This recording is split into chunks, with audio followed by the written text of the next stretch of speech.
کل قیامت کے اندر اللہ رب العزت فرشتوں کو کہیں گے کہ فلاں بندے کو جنت کے اندر بھیج دو۔ فرشتے اس بندے کے پاس جائیں گے اور اسے کہیں گے کہ اللہ رب العزت نے حکم دیا ہے کہ آپ کو جنت میں ڈالنا ہے۔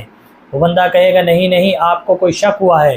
آپ کو جو ہے کوئی غلط فہمی ہوئی ہے، میرے اعمال جنت میں جانے والے نہیں ہیں، مجھے پتہ ہے کہ میرے کیسے اعمال ہیں۔ وہ فرشتے کہیں گے نہیں نہیں بھائی، ہمیں کوئی غلط فہمی نہیں ہوئی، ہمیں کوئی شک نہیں ہوا، اللہ نے آپ ہی کا کہا ہے، آپ ہی کو جنت میں جانا ہے۔ پھر وہ بندہ کہے گا کہ آپ اللہ سے دوبارہ پوچھ لیں۔ جب اللہ کے پاس دوبارہ جائیں گے فرشتے، اللہ رب العزت کہیں گے اس بندے کو میرے پاس بلایا جائے، اس بندے کو میرے پاس لایا جائے۔ جب اس بندے کو اللہ کے سامنے پیش کیا جائے گا، اللہ رب العزت فرشتوں کو کہیں گے کہ آپ یہاں سے چلے جاؤ اور میرے اور اس بندے کے چاروں اطراف پردے کھینچ دو۔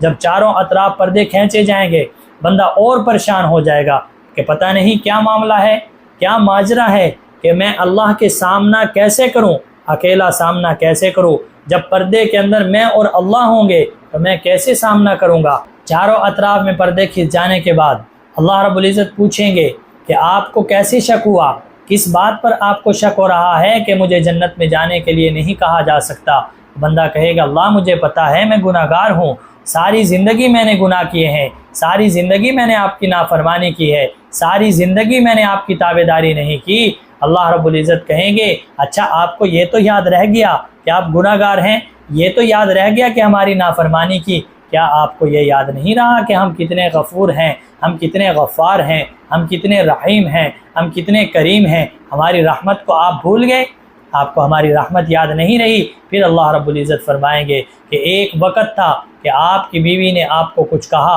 اور آپ کو اس پر غصہ آیا، آپ نے سوچا میں بدلہ لوں، میں اس کو ڈانٹوں، میں اس پر ظلم کروں، پھر جو ہے آپ کے دل کے اندر یہ بات آئی چلو کوئی بات نہیں، یہ بھی اللہ کی بندی ہے، ہم بھی اللہ کی نافرمانی کرتے ہیں، اللہ ہمیں اس نافرمانی پر معاف کر دیتے ہیں، یہ بھی اللہ کی بندی ہے، اس کو بھی جانے دیجئے، غلطی انسان سے ہو جاتی ہے، میں نے اسی وقت یہ فیصلہ کر لیا تھا کہ اس نے میری ایک بندی کو معاف کیا ہے اور میں اسے کل قیامت کے اندر معاف کر کے جنت میں بھیجوں گا، تمہاری اس ایک معافی کی وجہ سے، تمہاری اس ایک نیکی کی وجہ سے آج میں تمہیں جنت کے اندر بھیج رہا ہوں۔ آج کچھ لوگ اپنے گھروں کے اندر مار پیٹ کرنے کو، آج کچھ لوگ بیویوں کے اوپر زبان درازی کرنے کو، آج کچھ لوگ بیویوں کے اوپر ہاتھ اٹھانے کو اپنی مردانگی سمجھتے ہیں۔ مردانگی یہ نہیں ہے۔ اللہ کے نبی صلی اللہ علیہ وسلم نے فرمایا کہ تم میں سے بہترین شخص وہ ہے جو اپنے گھر والوں کے لیے بہتر ہو، اور سب سے بہتر میں ہوں اپنے گھر والوں کے ساتھ۔